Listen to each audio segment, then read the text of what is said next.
اور جماعت صحابہ کی اقتداء کرنے والے لوگ ہیں ہم الحمدللہ. اور اس کی دلیل حدیث پاک میں ہے. نبی علیہ السلام نے فرمایا ایک وقت آئے گا کہ میری امت کے 73 حصے بن جائیں گے اور ان میں سے صرف ایک طبقہ ہوگا جو ہدایت پر ہوگا، باقی سب گمراہ ہوں گے.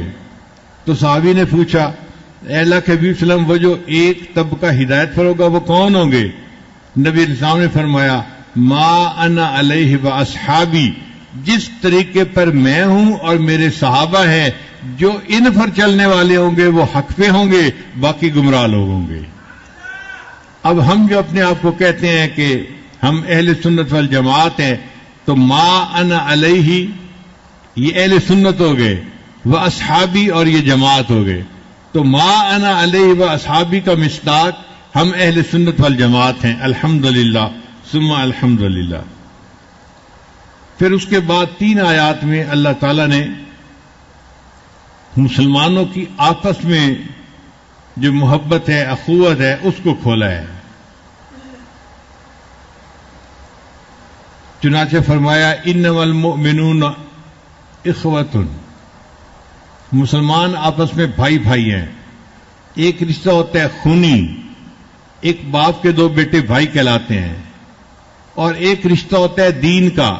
چنانچہ 2 کلمہ پڑھنے والے آپس میں بھائی بھائی بن جاتے ہیں. یہ بھی ایک رشتہ ہے اور ہمیں اس رشتے کا بھی اکرام کرنا چاہیے.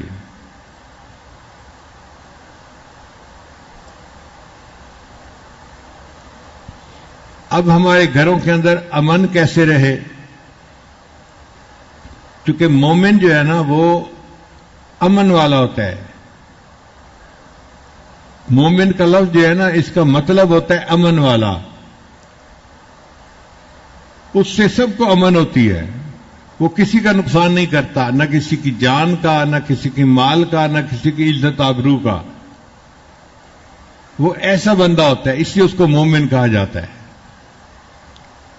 تو ہمارے گھروں کے اندر جو آپس میں لڑائی جھگڑے ہیں یا ایک دوسرے کے ساتھ نفرتیں ہیں، کینہ ہے، حسد ہے، بغض ہے، ان کا علاج کیا جائے؟ شریعت نے اس کے بارے میں 2 بنیادی باتیں بتائیں جو ان تمام نفرتوں کی بنیاد بنتی ہیں. جو بیج ہے اس کو اگر نہیں بو گے تو یہ نفرتیں پیدا نہیں ہوں گی. پہلا بیج کیسے بویا جاتا ہے؟ شریعت نے کہا کہ لا یسخر قوم من قوم، یہ جو آپس میں ہنسی مذاق کرتے ہو نا، یہ ہنسی مذاق خوش طبعی ہے، لطائف ایک دوسرے کو سنانے ہیں تو جائز ہے. اور اگر ایک دوسرے کا مذاق اڑانا ہے اور دوسرے کو ہیوملیٹ کرنا ہے اور اس کی جو سیلف ریسپیکٹ ہے اس کو مجروح کرنا ہے تو یہ حرام ہے، اس کو منع کیا گیا. اور ہم نے اکثر دیکھا ہے کہ جب بندہ مذاق کرنے پہ آتا ہے تو وہ پھر لمٹ میں نہیں رہتا، وہ پھر ایسی بات کرتا ہے کہ دوسرے کو زیادہ ہرٹ کر دی ہو. پھر ان کو ناموں سے بھی پکارتا ہے، کسی کا نام کچھ رکھ دیا، کسی کا نام کچھ رکھ دیا. شریعت نے کہا لا یسخر، پھر آگے فرمایا لا تلمزوا انفسکم، اور تیسرا فرمایا ولا تنابزوا بالالقاب. تو 3 الفاظ میں یہ پوری لائن جو تھی کھول دی گئی.